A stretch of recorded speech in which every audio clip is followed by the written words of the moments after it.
we're having fun. Oh, ready? 3, 2, 1. Okay, everyone. We're going to start shortly. We'll give friends a little more time to join us before we start this super powered evening and this awesome Marvel panel. And just get everyone situated. And I think we're ready to begin. Okay, everyone. Welcome to PMP Live. My name is Leah, and I'm a bookseller of politics and prose, and I have the honor of being your host today for this truly super-powered evening. Thank you so much for joining us and tuning in this virtual format, which continues to allow to bring us these amazing authors and their epic books to readers like you. I'm so excited to welcome our extraordinary guests. First, Justin Reynolds, Jason Reynolds, Nick Stone, and John Jennings, along with our fab moderator, Angelique Roche. And it is truly epic to have these amazing authors and voices assembled virtually in honor of the release of Justin's new book, Miles Morales' Shockwaves, illustrated with Pablo Leon. But before we dive into all things Marvel, just a few notes. For friends who've opted to pick up their book at the store, they can grab their books and they're available now. And if you chose to get your book shipped, they'll be out shortly. And for friends that chose, thank you to Marvel and Scholastic for sending these amazing access to their online content as well as book plates. So thanks, Justin. For friends who want an additional book, we're going to drop a link in the chat where you can get one there. And also you can get one for your friends, grab another copy. It's so good. And also, if you have a question for our guest this evening, you can click on the Q&A button at the bottom of your screen and add one there. And at the end of our chat, our guests will have some time to answer your questions. You can also vote on those questions that you really want answered by clicking the thumbs up button. And as always, we ask that friends be respectful of one another in their questions and comments, as this is a creative, safe space. And thanks again, everyone, for joining us and supporting these amazing voices. So now on to the event you're all waiting for. Enough of all those notes. It's my pleasure to hand it over to our amazing moderator with multiple superpowers, attorney, journalist, voiceover artist, content creator, professional host, including host of Marvel Entertainment Marvel Voices podcast, Angelique Roche. So take it away. Thank you, thank you, thank you. I am so excited to be here with folks that I consider old friends, middle friends, new friends, but just brilliant, amazing, who I consider superheroes, writers, artists, and content creators this evening to talk. Awesome. So I'm really excited to have the superpower panel here to talk about how they got into this work, why they love superheroes so much, why they do the type of work they do, why that work is important to them and their voice, but also a little bit about their process of creating the works that they've done, particularly with legacy characters and creating newer characters and newer narratives that are current and relevant, which is not easy. For them, it might be like easier than most because they are superheroes, but I have a lot of respect for their work and what they do. But enough from me. I would love to give them each an opportunity to introduce themselves, their work, and I want to ask them if they have a favorite superhero. So we will actually start off with Jason Reynolds.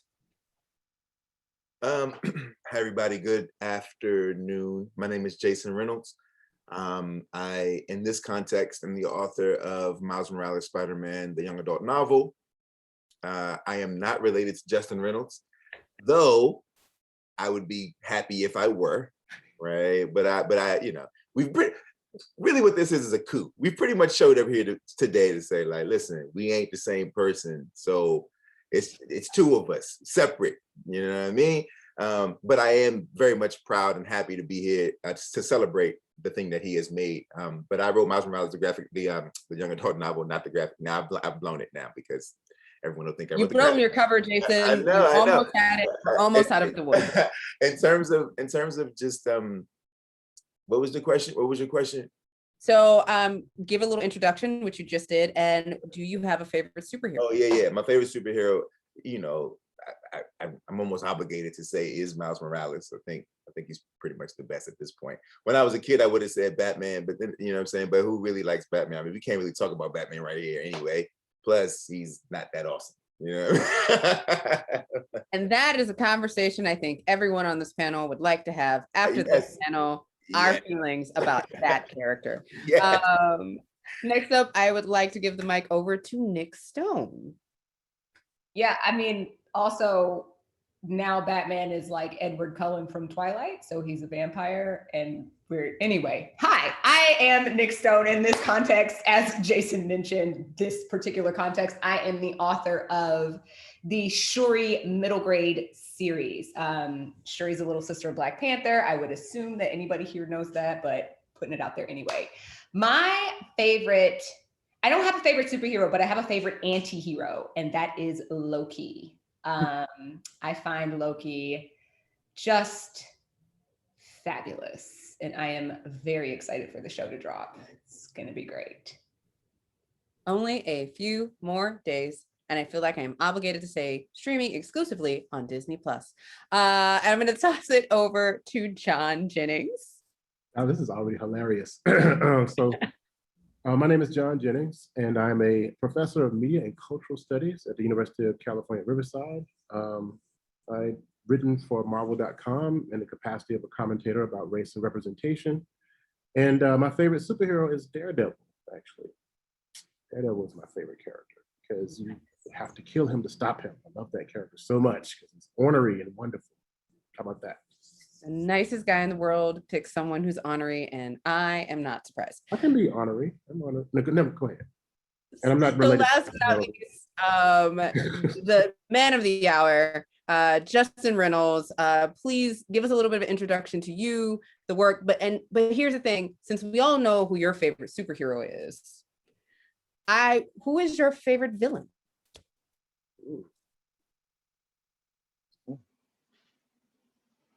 Okay, so I'm Justin A. Reynolds, author of Shockwaves.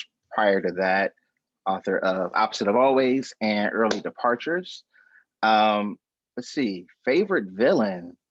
I was already kind of in my mind. I was gonna say, okay, it's Miles because we already had this discussion before, so it's Miles. But I was gonna say, if I had the opportunity to like write anybody outside of Miles, it would be Blue Marvel. Oh, wow. All right. I'm just gonna drop. I'm just gonna leave that there because because what I really want to explore is like in relation to all of the whole Marvel universe, like it has to be up there in terms of like power and ability. I mean, manipulating black holes. Let's, you know what I mean? So I'm gonna leave it there. There's a lot of puns that could happen there. As you are a man of many puns. The audience should be aware that there is a behind the scenes pun count, so you get tired of the amount of puns that happen on this panel. But when talking about Spider-Man, it is very important because it is part of the Spidey voice, humor and fun and all that excitement. And I think it's really interesting because that is a very unique part of the superhero genre. And so for my first question, a lot of folks, we're talking about John, you've written comic books. Nick and Jason, you've written Pose. Justin, you've written Prose, and you've written now the graphic novel. There are lots of places where superheroes pop up, right? There's lots of, but there is this superhero genre, and there's a love that each one of you have for crafting the narrative and the importance of it. For you, what is it that fuels your love for superheroes and this particular genre? And I'm going to toss it back over to you, Justin, to kick that off. What draws me to superheroes is that ever since I was a kid, kind of this fascination with having the ability to kind of rise for every occasion and having the kind of wherewithal to withstand whatever obstacles are thrown your way for the ones that you love, for your community. And I think that's probably like inherent just in our culture, but also like the way that I was personally raised. And so that idea of never giving up, especially when other people's lives or livelihoods are at stake, I think that's always been interesting to me. And also, I think the other part of it, though, is like the identity portion of it, having to kind of live two lives and trying to figure out how you can do both lives equal justice, and kind of that juggling back and forth, and realizing that because you kind of dedicated your life to this thing, to this protection of the planet, then what comes with that is sacrifices that you can never begin to quite wrap your brain around. And I think like every superhero finds themselves in that spot where they're like, oh, I should be able to do both. I'm a superhero, and yet when it comes to the personal, that requires a different type of like super energy. So that's kind of like the thing. I think those are things that we can all relate to, is like that kind of juggling of responsibility and trying to be true to your community, true to yourself, true to the people you love. And I think, Nick, for you, like the Shuri series really hits on a lot of that, like finding that what does the rest of the life of Shuri look like, how she is as a human, as a kid, as a person, you know. For you, what brought you into this place? Because you had written many books before you got to the Shuri series. Mm-hmm. Yeah, I mean, look, the thing about Shuri is she's technically not a superhero. Later in the canon, she becomes the Black Panther, but where I'm writing her, she's just a really freaking smart kid. But there is something very super about that. I think that there is a powerful message inherent in just watching this Black girl do technology in ways that nobody has imagined before. And it's what drew me to her was really just that, like her math and science aptitude and the fact that she uses them to do super things without any superpowers. Like, I think that's just super dope. And yeah, I love writing her. She's a lot of fun. Love it. Jason, I'm going to toss it to you because, I mean, we've already talked about how much I love the Miles Morales YA novel because you get so much of him in that book that we get to see for the first time, while also getting all the superhero antics that we know and love. But, you know, what brings you, like, why do you feel like this is a genre you wanted to write? Yeah, I think that there's something really interesting about the fact that a person could be super, but their super abilities don't make them any less flawed. And because their super abilities don't make them less flawed, then that means I, a person, could be super, right? I, a flawed person, could be super, because this super person is also flawed. So if I reverse engineer what I think of a superhero, it basically puts me in the seat of possibility. And there's something about that I think I really appreciate. And then the other thing is, I want to be like, my older brother was huge. Like, this was like his jam, right? I mean, comic books, the whole nine. Alan Moore was like God, right? Like, it was like, this is it. But his love for Alan Moore had everything to do with Alan Moore's ability to use language. And this is the part we never talk about, right? We don't talk about it this way, but like, you read those old Swamp Things, and it's like reading, it's capital L, right? It's capital L literature.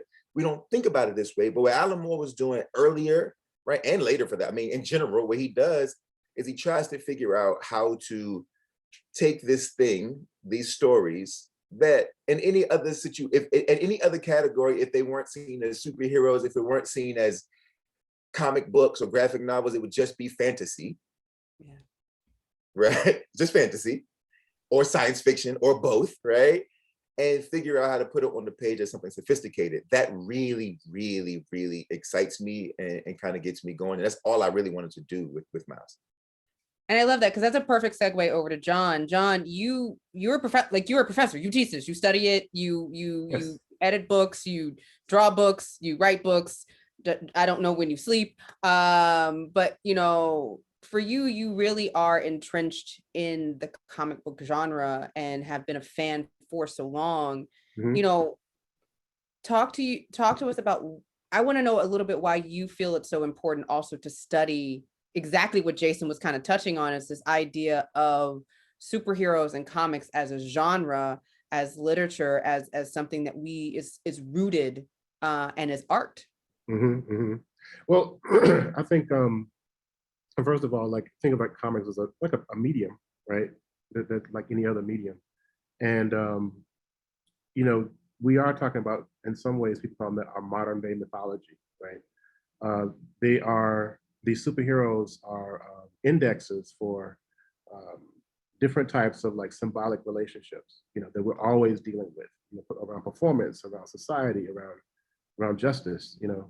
And I think that, you know, when we see ourselves in those things, it's really important to see ourselves reflected in those ideas, which is why I love these characters that Marvel's been doing, like Kamala Khan, like Miles Morales, you know, like Ironheart, like Shuri, is that they are kind of picking up the torch, you know, and showing a new constituency who's not used to seeing themselves in that space, because, you know, it's just as important to talk about what isn't shown as what is shown, you know, because that is also something, you know, that to look at the shape of an absence that we are now filling with our ideas, now getting a chance to actually reflect back into this medium called comics. So that's what excites me about it. I mean, I literally teach a class called Afrofuturism and the politics of the Black superhero. And I actually teach, you know, Ironheart, Miles Morales, you know, all these different stories. There's a lot of Marvel in that class actually, because of the fact that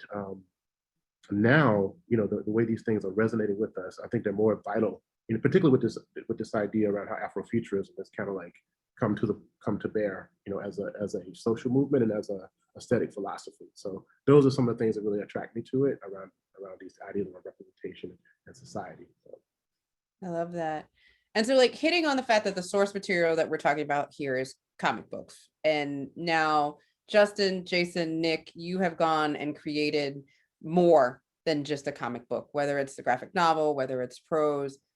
How do you begin to approach that process?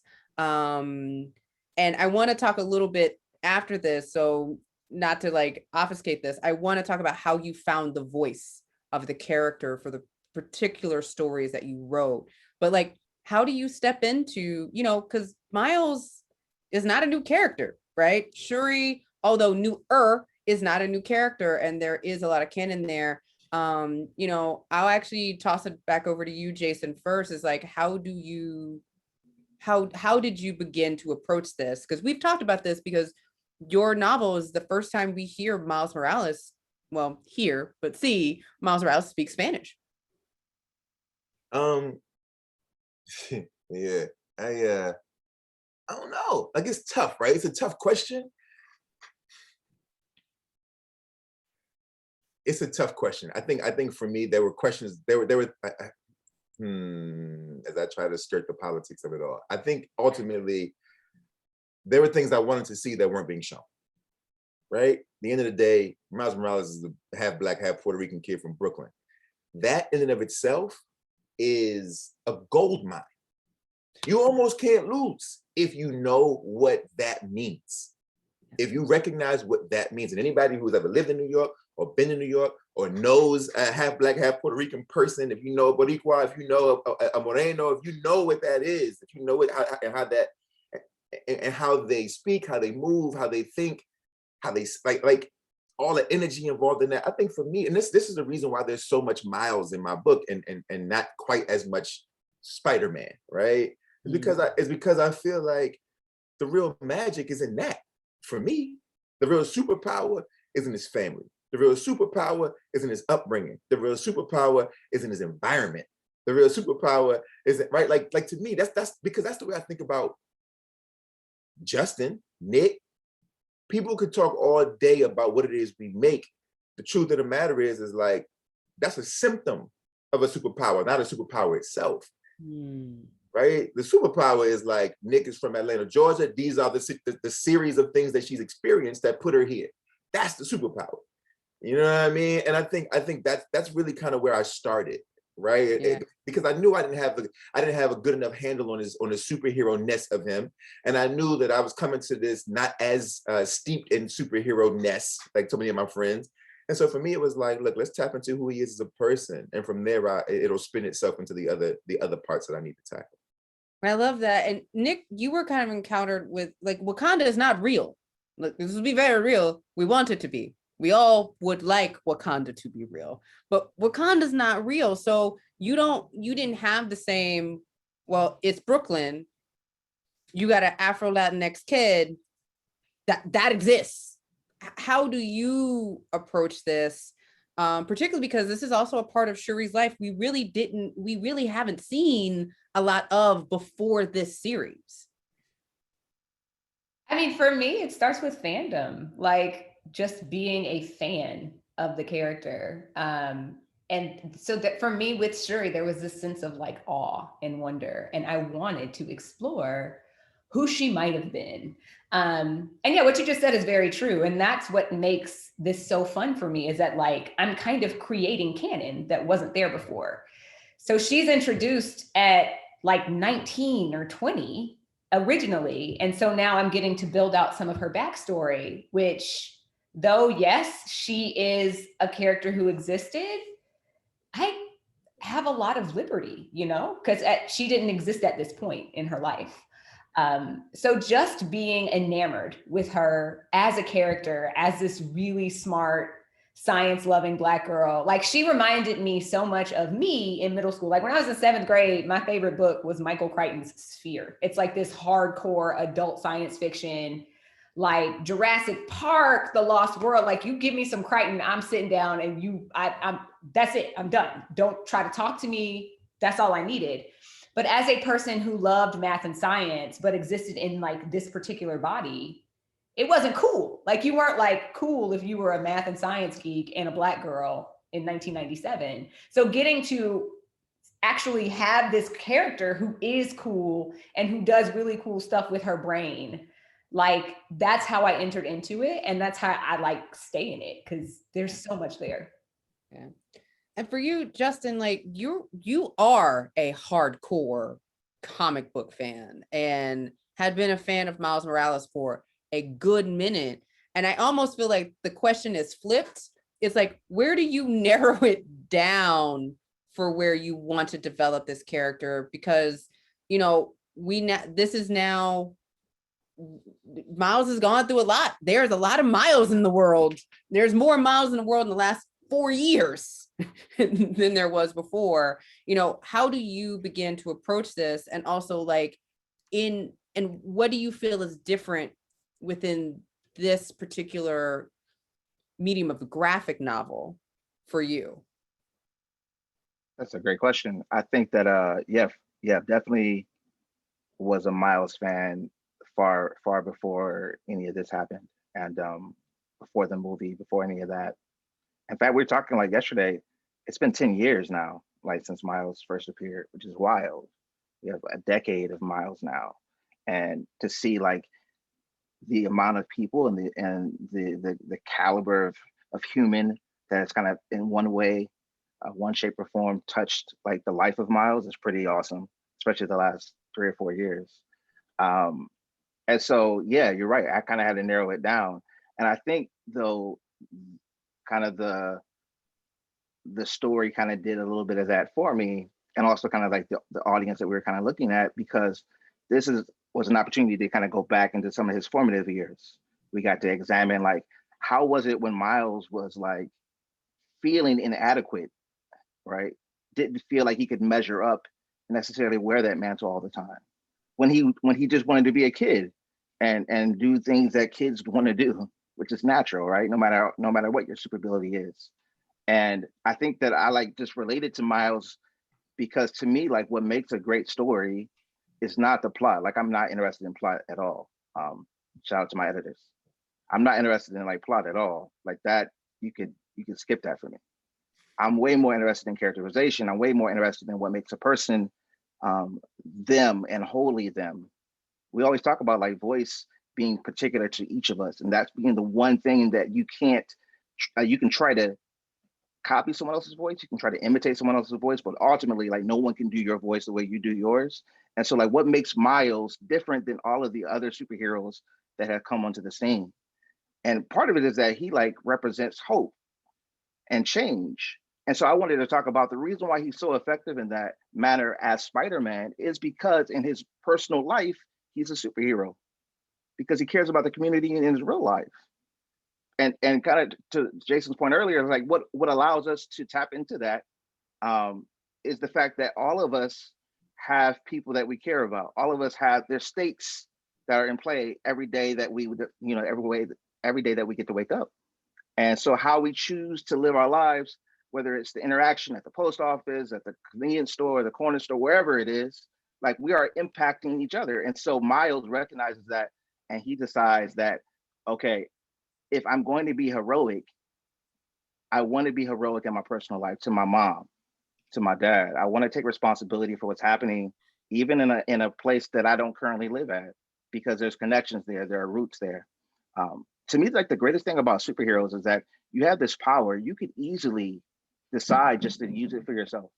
There's no reason, you don't have to. And no one would even know. You could just be flying around doing your own thing, transform or whatever. You could be a thief, you could be whatever. You don't have to be heroic.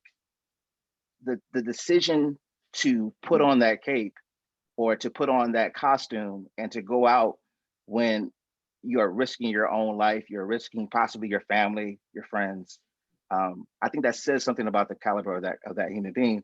And I think Miles is like the perfect representation of like what is right about superheroes, about getting it right. I love it. I want to remind everybody that you can ask questions. I'm seeing a couple folks who have already put questions in Q&A. We're going to get to the Q&A in the last about 15 minutes of the panel, but I just want to remind folks that that is available. If you have questions for John, Justin, Jason, or Nick, wow, y'all made that real easy for me, but I did it. The next question I kind of want to turn to is just talking a little bit more about medium again, because I feel like there's something magical about both the idea of having a prose novel that is rooted in an actual comic book, but also the graphic novel itself. I was actually having a conversation today with a friend of mine. She's like, so comic book, graphic novel, what's the difference? And I'm like, well, and I'm going to toss that over to John Jennings. I knew you were going to do that. Oh, you're welcome. You're going to say it better than I would. It's fine. No, but yeah, it's there isn't a difference between graphic novels and comics, because comics is a medium, right? Graphic novel is a long comic book, actually really graphic novel was created to sell more comics because, adults didn't want to be reading comics. You know what I'm saying? I mean, it's kind of like neo soul. Like, what is new soul? What is that? It's not just soul music. Anyway, whatever. But no, but it's a medium, and it deals with information in a particular way. Well, it's true though. One of the things I find fascinating about comics as a medium is the fact that every aspect of a comic can be used to tell a story, because it's kind of inherently surreal to a certain degree. It works on a symbolic notion. It's almost like commodified dreams to a certain degree, if you think about it that way. The panel structure, the lettering, the page layout, the color choices, everything is a way to tell a story. And of course, prose is way better for telling atmosphere, characterization, these types of things. And comics to a certain degree are a remix of both of those different mediums kind of put together, but really it's about juxtaposition of images and what those images mean when you actually juxtapose them in a deliberate sequence, to borrow from Scott McCloud, right? So yeah, no really difference between graphic novels and comics. Comics is a medium, graphic novels are longer comics, and they have different affordances because of that. That's my answer for that. But I love both of them. I do. And I'm always thinking about ways to hybridize comics with prose in different ways to be more experimental, because they do have different ways they tell stories. But okay. Amazing. Right. So the next question is going to be for our authors who have written Miles and Shuri. Y'all specifically write, and I'm not going to remember who writes which, so don't get at me. Middle grade YA novels. That is a magical place to write books. It is also a difficult place to write books because you have so much. I would have to think, from my personal opinion, you would have so much you would want to say, but also none of y'all are middle grade or YA. Y'all are all over 21. So I'm curious for you, why was this the particular audience that you wanted to write to? Because you do it it's almost like in a magical way that there is clearly love for the audience on the pages. And I'm going to toss that to Nick first. I mean, adults are thick-headed. Like, I would just much rather interact with kids. And it's honestly not that hard. I think the only reason we think it's hard to interact with kids is because we've like swallowed this BS about what it means to be an adult. You interact with kids like you interact with people, you know, like there's no talking down to them. There's no assuming that they can't handle a certain thing. You just treat them like people, and your own humanity kind of comes to the fore. So with Shuri, I mean, it was kind of decided for me that it was going to be middle grade, but that's what I would have done anyway, because that's such a formative age where you're starting to break off from your parents and kind of form your identity based on your peer group. And so having this character going through this as she tries to figure out who she wants to be, having young people witness that, I think is just really dope and really powerful. And I think that it really helps them. It gives them like little touch points where they can figure out who they want to be. Were there any particular inspirations you had for the story? Yes. Well, it depends on which story you're talking about. Pretty much everything I write is rooted in something that bothers me. And the same is true for something that bothers me or something that like is eating at my heart. So the first Shuri book is about like climate change. The second one has to do with girls who go missing and like nobody's looking for them. And then the third one, which hasn't announced, oops, I guess it just did. It has to do with being an outsider and like what it's like when you're an outsider and nobody is recognizing that you're an outsider. So it's just stuff people are dealing with and looking at. And there's just so much fodder for story out there, even in like Wakanda. Jason, what about you? What drew you to this particular audience? I know we've talked about this at length, so I'm excited to. I mean, I think, young people believe the world is a changeable place. Right? To me, this is all very simple. Young people are the most human of the humans. Right? They still believe that the world is malleable, that the world is changeable. That's the people I'm trying to be around. To me, this really ain't that deep. It's super simple, right? And if I do my job and I serve the young people, then the young people will grow up and they'll serve the world. It's super simple. It's 1 + 1 = 2. And in terms of Miles, and because it's fun there, like they still understand the value of fun, the value of entertainment. Fun is still sort of like paramount in their lives. We get older, you're like, oh, so many of us get bogged down with our quote unquote responsibilities. And we forget that fun is also our responsibility. I actually believe that everybody should sort of strive to be childlike forever, right? Yeah, childishness is dangerous for an adult, but childlike is actually a true superpower if you can tap into it. In terms of the book though, I honestly felt like there were things about Peter Parker, to be completely honest with you, that I ain't rock with. Specifically as it pertained to his disposition as a teenager.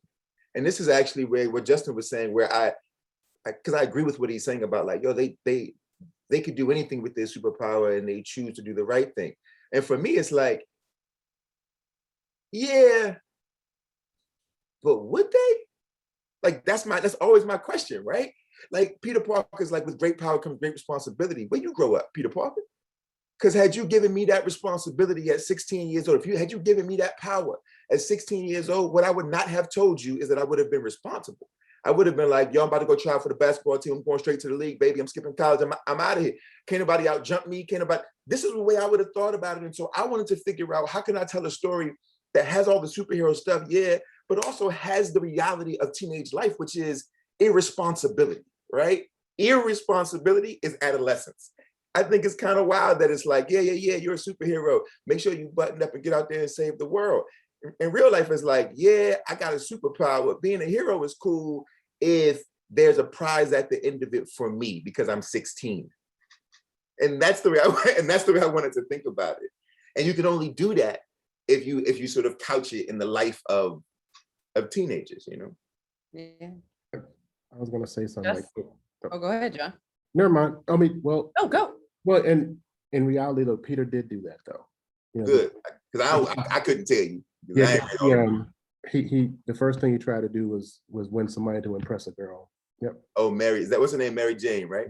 He wanted to I get only got Peter from the cartoons, man. I You know got what I'm saying? okay, yes, but that's and then never mind. But yeah, but he was wilding out. He did something he shouldn't have been doing. So, You know who I based Miles Morales on? Kevin Durant. My whole joint is based on Kevin Durant. mhm.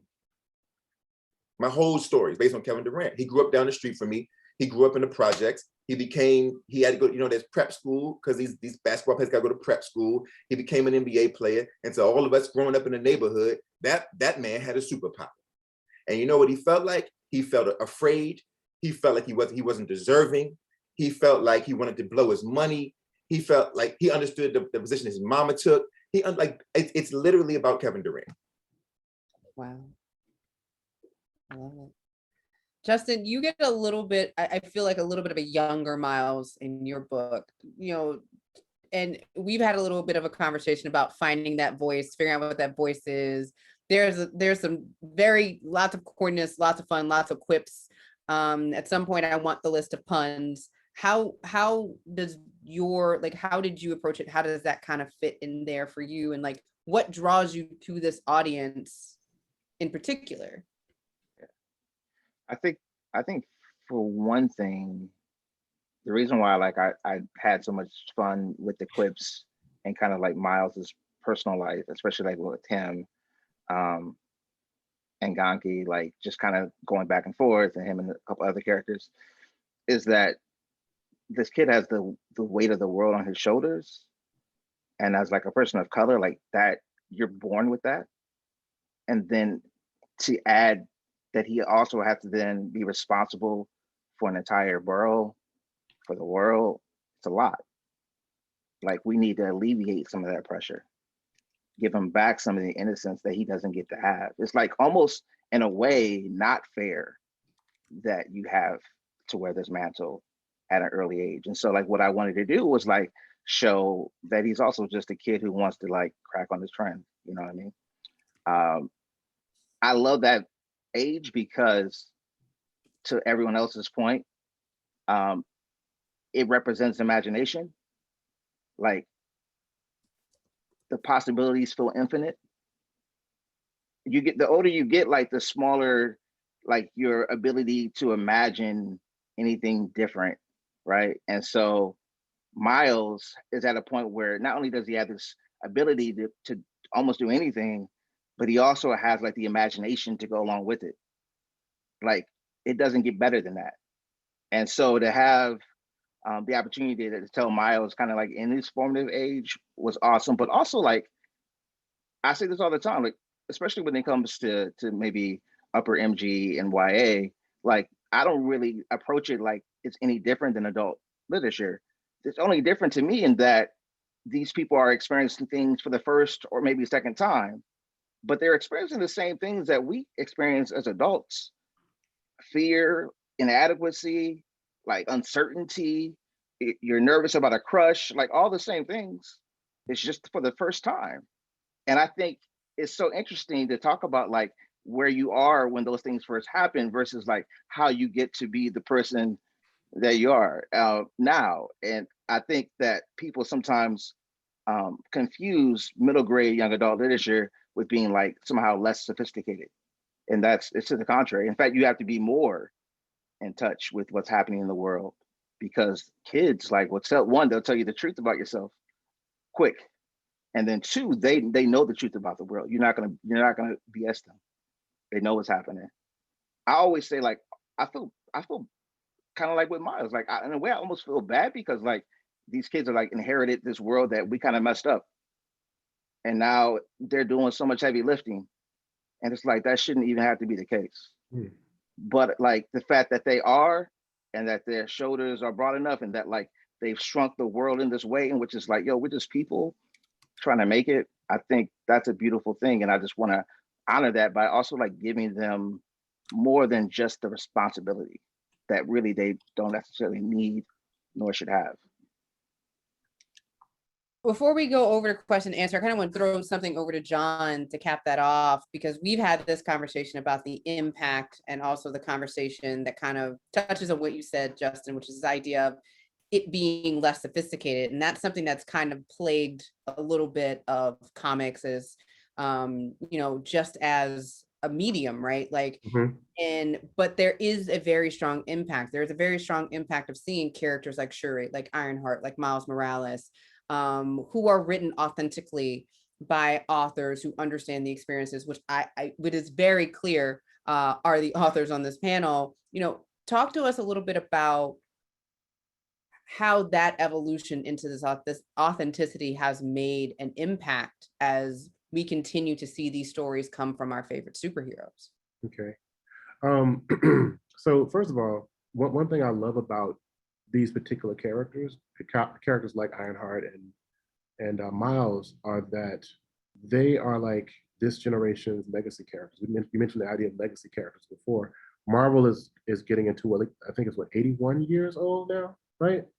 So Marvel has gotten old enough to actually have legacy characters for new generations of people. And the legacy character, of course, is a character that actually passes on the mantle. First being this fast guy that's red and yellow, by the way. Can we say the Flash? I'm sorry. But yeah, nope, sorry. Anyway, he's real fast.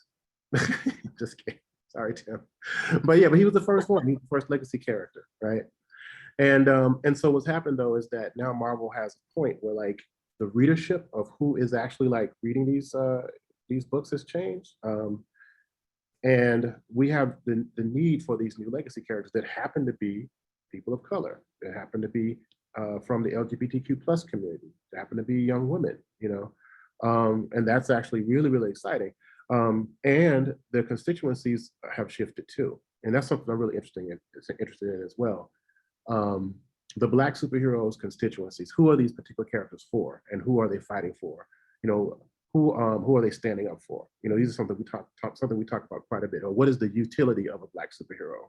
Particularly when you look at like a lot of the issues that have like been beset upon Black people in our country for generations, right? So the other thing too is that the superhero post 1950s becomes like a standard bearer for nationality, for nationhood. After the Second World War, the guy from Metropolis says truth, justice, and the American way, right? So after the 1950s, the superhero becomes a standard bearer for the American way. And so for you not to have characters of color, for you not to have characters that represent different people, what does that say about the people who live in this country? We see the makeup of the United States. What I've seen, and I teach at a Hispanic serving institution. Most of my classes are Black and brown people, Native people. They love these characters. They love them. They see themselves reflected. Ironheart and all these different characters, they are really, really responding to. I've actually spoken to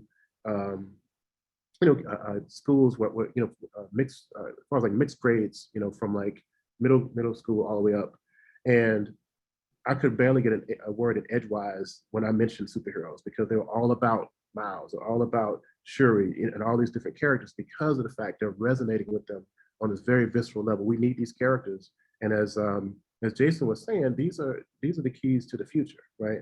And that's why I think this notion of like a Black speculative future or an Afro future is not necessarily a philosophy or an aesthetic. It's a destination, and it's a necessary destination. And I think that these stories can help us get to that space. I love it. All right, so we're gonna go over to question and answer. If you want to add in any questions, this is your last chance now. So I'm gonna actually start from the bottom up. So Jonathan Cohall asked, how did you break into writing superhero stories, specifically whether it's comics, novels, TV, or film? How do you? Does anybody willing to talk about how? I mean, most of y'all stories is y'all got an email. Like I just feel like I remember each one of your stories, and each one of them is like, so I got this email and I was like, Marvel, like Marvel. Correct me if I'm wrong. No, you're right. I think, look, the answer to this question for me is just like write good stuff in general. and you never know who's going to come knocking at your door. Like, these are the kinds of things that you don't necessarily pursue. Like, in the experience of everyone I know so far that has been doing this, it was less something that I chased or something that they chased, and more I was doing the work that I was doing, and somebody saw it and decided to come and ask me to do this thing over here. Would y'all agree with that, Justin and Jason? Word. Yeah, Yes, no, no. yeah, I definitely do. I think, yeah, I was like told that my a big part of the reason why I was tapped was because of my first book. So, yeah, I mean, definitely, you know, work on your writing, work on the craft, and sometimes part of it is also like putting it out in the universe. I think like that's just how I roll, and like I had just said like one of my long-term goals was to work with Marvel, and then and I was thinking like down the line, and then like 3 months later it was like, oh, okay, we can do it now. Like, oh, cool. So yeah, I mean, I think just working on your craft, and I think people will hopefully notice that and pay attention to people who notice these things, whoever those people are.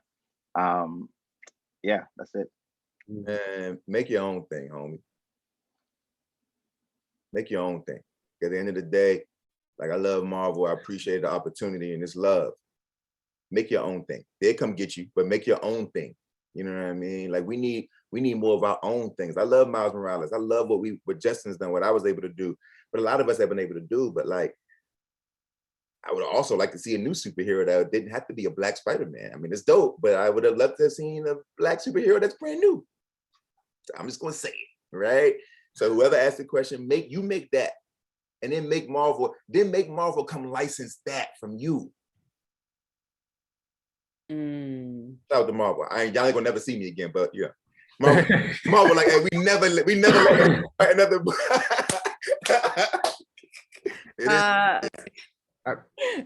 Probably that's not gonna. But I think this is a really cool question we just got in from D. Clayton.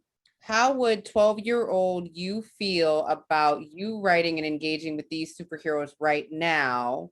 And if you could be a superhero, you stuck in 2 questions. And if you could be a superhero, what power would you want? I'm gonna throw this to John first, and then everybody can hop in. My God, I thought I was gonna have enough time because Nope. No, that's not how this works. You tricked me. Okay. I think 12-year-old me would be overwhelmed, because one of the things that I've always tried to do with my career is to become the thing that I needed, to become the person that I needed to be, the mentor that I needed to be, So that's where I teach. That's where I make the things that I make. And I think if 12-year-old me saw, a Black man making comics, editing comics, talking about superheroes, it would just motivate me even more, because that's whenever I see someone, like a Dawood on your relay, for instance, that he motivated me. When I saw him, I was like, yo, I need to make more comics, so that's what I would do. And then the other one was superpower. Oh man, that is so hard. Probably time travel. You just want a TARDIS, John. I get it. I know I want to tell you, stop it with the, yes, I do, but I would, but want a TARDIS. It's fine. I want to be the TARDIS. Forget that. I want to be the TARDIS. There you go. Well, the TARDIS is a living entity. I mean, it's a sentient being. We're not going to go down that path.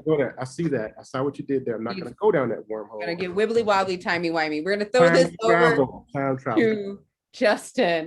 12-year-old you. Yeah, simply put, I think 12-year-old me would be like ecstatic. 12-year-old me was like going to flea markets on Saturdays and like getting comics in brown paper bags, mystery comics that you just ripped open and hope for the best. Mm-hmm. And was always like fascinated by like what lay in those pages. And so if I like 12-year-old me would just probably also would probably be surprised, because where we were then to where we are now, just like we said, the last decade, Miles was introduced, right? So a different experience back then. But no, we've definitely been excited. Superpower, teleportation. I just want to go. I just want to like, be over like in like France and then, get a croissant, bounce back down to, Jump or something. Harlem, go to the museum. Easy, like, easy peasy. Jason. Same superpower, teleportation. That's I hate traffic. I hate airports. I'm just trying to be there. You feel me? Like I gotta get there. And you're always on time because you literally just get there. And I like sleeping in my own bed. So I gotta get there and get back. You feel me? I want to get there and get home. And that sounds good. That sounds good. Hilarious. What my 12-year-old self would say. Honestly, I think my 12-year-old self would say two very quick things. It would say, your older brother tried to tell you. And it would say, I can't believe you didn't let them take your imagination. And I think that's what 12-year-old Jason would say, Nick. My 12-year-old self would say, oh, wait, you mean these knucklehead boys don't actually matter? And the superpower I would like to have is, I think it's Kayla Silverfox that has, it's tactile hypnosis, where like you just touch people and make them do whatever you want. It's a little bit evil. I'm not gonna lie. I do have a thing for anti-heroes, as I said. So I cannot say that I would only use it for good, but that is definitely the one. Like as a physical touch love language person, I will put you to sleep and then do the things that I would like to do.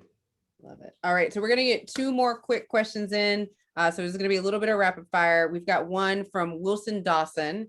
Introduce Miles Morales through the film. What other characters would you recommend for a 10-year-old? I'm going to pop this over to Justin first. So what comics would I recommend? Characters. Or characters? Good question. I'm thinking like, so now my brain is, I'm thinking of like characters who are outside of comics. So I was thinking the first book that came to mind was, and I'm gonna mess up the title now, Zoe Washington. What is it? You know what I'm talking about? Yeah. The character is Zoe Washington, and she's like a detective, and she's young. I think she's like 10, and she's like amazing. Definitely check her out. That was the first person that came to my mind. I'm trying to think. Who else? 10. Check out Kwame Mbalia's Tristan Strong series for sure. If you haven't done that already, I mean that's perfect, and goes like right along with this whole panel. Yeah, I would say those two. Jace. Same. Ironheart as well. Danielle got a new joint. The Marvelous is about to come out, so that's gonna be dope. It's gonna be a series. Shout out to the black kids with all the magical powers. So check that out too. Perfect for 10-year-olds. Nick. Moon Girl is one that I would recommend. Squirrel Girl. World Girl, shout out. Miss Marvel. Really there's like, I feel like any of the teenage superheroes would be for a 10-year-old. Like they're doing a lot of stuff and also going to school, So anybody who is juggling being a young person and being a superhero, I think would be great for a 10-year-old, just to look into the life of somebody they could aspire to be like. And what's the other Black Panther joint?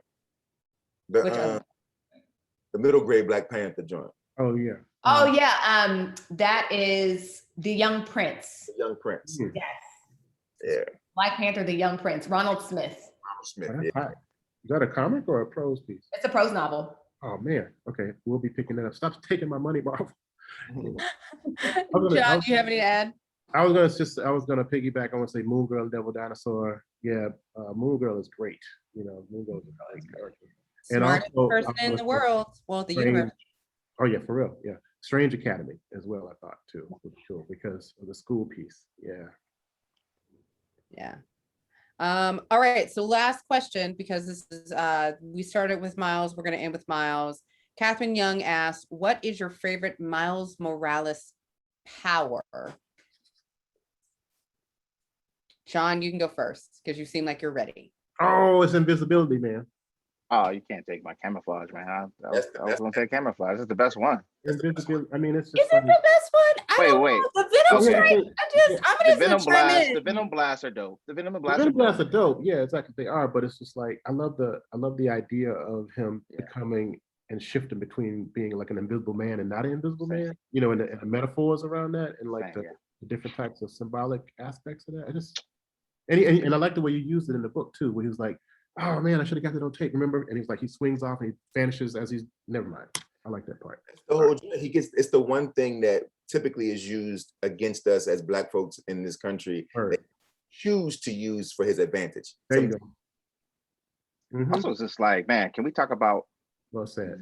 how many amazing powers that Miles Morales Spider-Man has compared to like Peter Parker? Like, it's not even fair. Almost like when I was writing it, I was like, how do I even make it where he could be like he could lose? Because it's like he has like every ability. I was like, wait.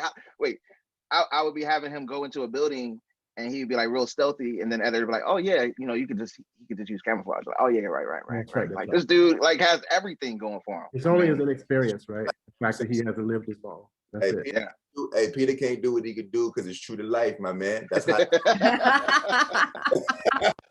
Do you have anything to add here? I feel like we this is a consensus on camouflage. I'm with you on the Venom Strike. Like, I want the power. Like, I hear you. The camouflage is great. Y'all are all big L literary. I just want to kick somebody's butt. So Like, just with his little finger, boom. It's cool. It's that really like goes cool. down.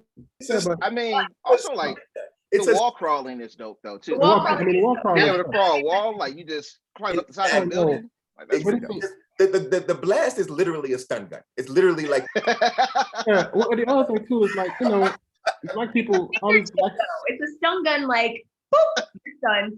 But I all think these Black honestly, superheroes with electrical powers, though. Come on, no. but I think this is the answer though. The answer is the best part is when Miles is in camouflage, crawling up a wall, and then he strikes somebody with his venom blast. I think that's just really the answer here. Also, like this, I mean, the Spidey sense he's in, because it's like I wish I could just like always know when there's some danger around and you know remove myself. So basically, all the powers are our favorite powers. I mean, basically, we just you know. Yes. Yeah.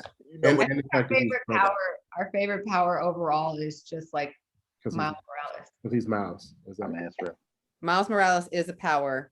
Yeah. And I think that is the perfect way to conclude this amazing panel with these amazing folks and bring back the amazing, amazing folks from Politics and Prose. Yeah, I'm sorry. I got lost in listening to you deciding what would be my power, but you're right. Kind of combination. But I did it in the web. Anyway. So I guess that's all the time we have for questions. Thank you all so much for your contributions. Many thanks, of course, to Justin, Jason, Nick, and John for your such fun, insightful, and engaging chat, as well as, of course, a big thanks to Angelique for guiding this amazing discussion. And of course, thank you all viewers for joining us this evening. Yay. Don't forget, you can still click on the link we'll drop again in the chat box to get another copy of Miles Morales Shockwave, as well as check out everybody else's amazing books. We got Justin's Miles Morales, as well as all the Cherie's and John Jennings' amazing books as well. So you can also find out about our other upcoming events on our website, as well as our social media at Kids in Prose. We'll drop that in the comments as well. And you could also check out our past ones on our YouTube page. Some of our friends and panelists here are up there as well. Also, of course, big thanks again to everyone. I hope you all keep reading widely, expanding your worlds, and creating new ones. So stay safe. Thank you all again.